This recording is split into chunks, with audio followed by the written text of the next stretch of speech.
morning, everybody. Welcome to Elmwood Cemetery. I am Shannon Stafford. I am the tour guide here. And this Friday we'll be giving a tour here for suffrage, the history of suffrage in Norfolk, if you guys are interested.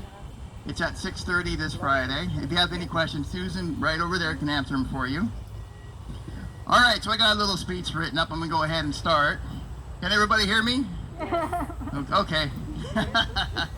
This is the proudest day of my life. A woman here in Norfolk shouted on November 2nd, 1920, as she prepared to vote for the first time. "The proudest day?" asked another woman who was waiting with her in line at the polling place. "Why, have you forgotten your wedding day?" "No," the first woman replied. "But the Lord gave me the graces that won me for a wedding day. But it took more than God-given graces to bring about this day. It had taken many years of hard work and suffering by deeply committed women in their hometown of Norfolk, elsewhere in Virginia, and throughout the United States. About 75 or 80,000 women, both black and white, eagerly went to the polls in Virginia that day to vote in what everybody agreed as a remarkable event. A turning point in Virginia history. A turning point in American history as well. Because on that day, for the first time, women in every state exercised the right to vote. Women who campaigned for women's suffrage regarded the vote both as natural right of citizenship and as a tool with which to achieve political objectives. Many of them worked for changes in local, state, and national laws for the benefit of women and children to improve education, public health, and conditions under which working men and women lived. Yeah, suffrage wasn't just about the vote, it had other goals as well. The story of the struggle that Norfolk women made for the vote from 1910 to 1920 has never been told in full until this summer. We have over 40 suffragists buried here in Elmwood Cemetery. Some worked behind the scenes handling paperwork, others lectured and taught about suffrage, others marched and protested. Many Norfolk women were members of Norfolk Equal Suffrage League, others were members of the National Women's Party. All had the same goal, to secure the vote for women. All right, so we are here today to celebrate Pauline, Adams, and the other women buried here as well. Adams was a member and leader in both organizations. She held the first meeting of the Norfolk Equal Suffrage League at her house on November 18, 1910. 40 women attended the meeting and elected Adams as its first president, also filling other positions in the newly created league. Now, if you guys go down, you see that bush right there? There is a stone called Catherine Cooper. She was the first treasurer of the league, voted the same day that Pauline was voted as president. I know you said, who was it? You said you were the first treasurer, or you were a treasurer? Yeah. She held the first position. All right. So under her presidency, membership had tripled. She moved the meetings to the Green Room in Lynn Haven Hotel in downtown Norfolk. During this time, it was common to see her block an intersection in downtown while standing in a car, lecturing passing crowds about the benefit of the women vote. So this is what she would do. She actually borrowed a car from Jesse Townsend, who's buried over in Forest Lawn. She actually worked her way up through the league and became the vice president of the state suffrage league. What Adams did was borrow a car. She went out to the intersection of Granby and Main Street, stopped all traffic, stood in the middle of the car, and started lecturing everybody why the women needed the right to vote. That was Pauline. That's exactly what she did. She was an outspoken in manner and preference for militants, causing a rift among the members of the league. Leah Valentine, the league state president, disapproved of Adams' tactics and goals. She was known to publicly dismiss them in public. This helped Adams' decision to join the National Women's League and to step down as league's president in 1913. By 1916, Adams was a member of the National Women's Party. A year later, she was elected as Norfolk's branch president from 1917 to 1920. Her NWP membership made her a minority among Southern suffragists. On September 4th, 1917, Adams was one of 13 picketers arrested for flaunting their banners in front of President Wilson's receiving stand before a selective service parade. So what they did was there was a military parade going on, so these ladies grabbed their banners and stood between the president and the parade yelling at him, "Give us the right to vote." That's amazing, I love it.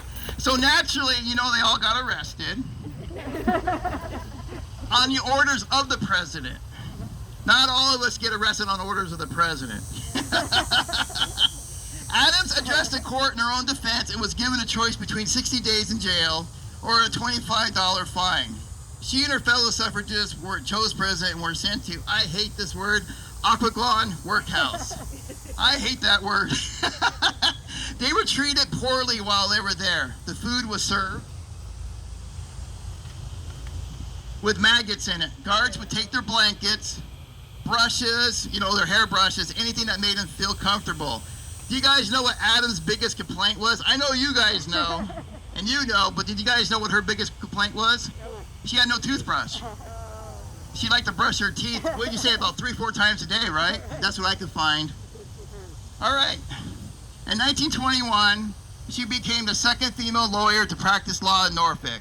She continued to practice law in a notary public for the rest of her life. She died in 1957 and sleeps here in Elmwood Cemetery.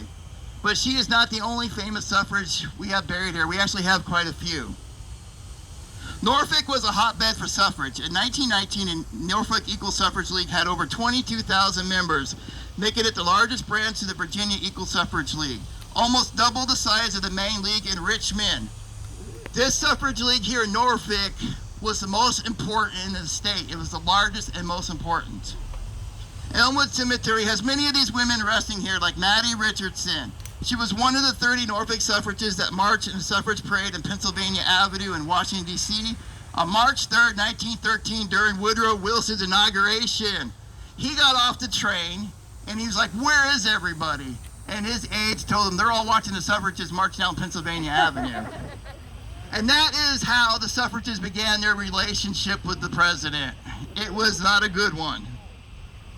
She was one of the hundreds of women that were assaulted and beaten by anti-suffrage spectators. She had rocks and bottles thrown at her, men spat on her, and called her every awful name they could think of. Maddie was grabbed by a man and pushed to the ground as he started to kick her. A man from Maryland College, who was also marching, stood over her and protected her from serious injury. That day, an estimated 1,000 women were hurt. Over 300 were sent to the hospital. The police were ordered to stand back and watch. But somebody in the city council called the military for help. And they sent soldiers from Fort Myer to line the parade route and protect the women from the crowds that have gathered. Now, when this happened, this started getting big press from the press. They were seeing these men, men pushing women down, kicking them and stuff. This is the first time the public actually started coming to the side of the suffragists, and it took these women to go through this traumatic experience to make it happen. All right, so the other woman we're going to talk about is Maud Jamison. She was an active participant in almost all the key National Women's Party demonstrations, serving 4 prison sentences and arrested 13 times, being one of the 6 first women in North America to be arrested for suffrage by the order of President Wilson himself. She was also very good friends with Pauline here. They were both in the same party and they were good friends. Maud was a Norfolk school teacher who wanted to do more to gain the vote than the Norfolk Suffrage League was doing. She came to Washington, D.C. in 1916 as a volunteer worker for NWP. She was one of the first silent sentinels to picket in front of the White House. She was one of the 12 first women to actually stand. And what they were doing, they were holding signs up in protest. And they would ask the president, "Mr. President, when are you going to give us the right to vote?" They never said a word. Every time he came in and out of the gates of the White House, there were these women lining the driveway holding these signs up, asking him, when are they going to give him the right to vote? And that got under his skin really bad. They sure knew how to get under the president's skin. These women were amazing. The name Silent Sentinels were given to the women because of their silent protesting. All right, so President Wilson would see these signs every time he left and entered that White House. Eventually, he had enough. He ordered these so-called suffragists to be arrested and removed from the White House area.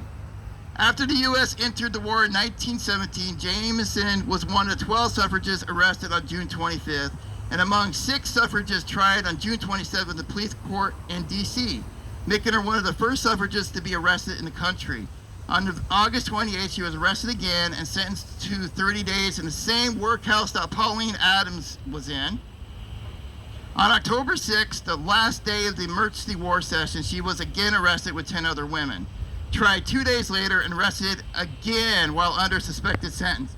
So as soon as these women got out of jail or out of court, they marched right back to the White House, held up a sign, and got right back to it again. These women were fearless, they had courage, and I have never seen anything like that. That is just amazing. These women were amazing. All right, so 31 women, including Maud, were back in the White House and once again rearrested. This time they were sentenced to 4 months at the workhouse. On November 14, 1917, a group of suffragists were brought to the workhouse. They were made to wait for hours before a meeting with Superintendent Whittaker.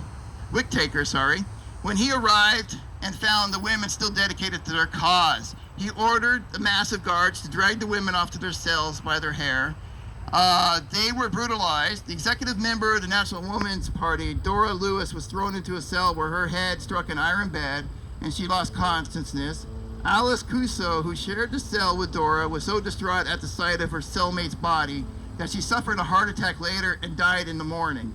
Chief organizer, the editor of the suffrage, Lucy Burns, she's a very famous suffrage, I'm sure some of you guys heard about her, was handcuffed with her hands above her head and left that way in her cell overnight. The image of Burns behind the bars at the workhouse has become an icon for the Night of Terror. It began officially known as the newspapers. Many other women reported to have been dragged, beaten, or otherwise sexually assaulted by prison guards. Maud was thrown on her bed while 2 guards beat her for 15 minutes and they moved on to the next cell. After this, it became a massive story in the newspapers and President Wilson pardoned all the women. Still, even after that, the women refused to leave prison until their sentence was done. These women were amazing. But the damage was done. The press was officially on the suffrage side as well as the rest of the country. From here, it is a straight march to 1920 for them to get the right to vote. Little is known about her life after the women got the right to vote, except for the last year of her life, she ended up in California and died alone in a boarding house. One of the most famous suffragists in the United States died alone and everybody forgot about her. She was buried without a ceremony or anyone to remember who she was. She was originally buried in California, and then finally 20 years later her family moved her to the other side of the cemetery here. Okay, she is one of the greatest suffragists in the country and was forgotten and the country moved on without her. These are the stories of the incredible women who are buried here who dedicated their lives. So women today, all of you, can enjoy the right to vote. We are here today to honor the memory of Pauline Adams and all the suffragists that are buried here today. Please do not forget the struggle they had to endure, the hardships they had to suffer so women can vote. And this is why I brought up these women. I wanted to show you guys the terror and the hardships these women had to go through. Nobody knows what these women have gone through. They went through some horrific experiences. I just want to bring it up to you guys today to show what type of women they were, how strong they were, and how they stood up to everything that came up to their way. All right. Thanks for listening to me.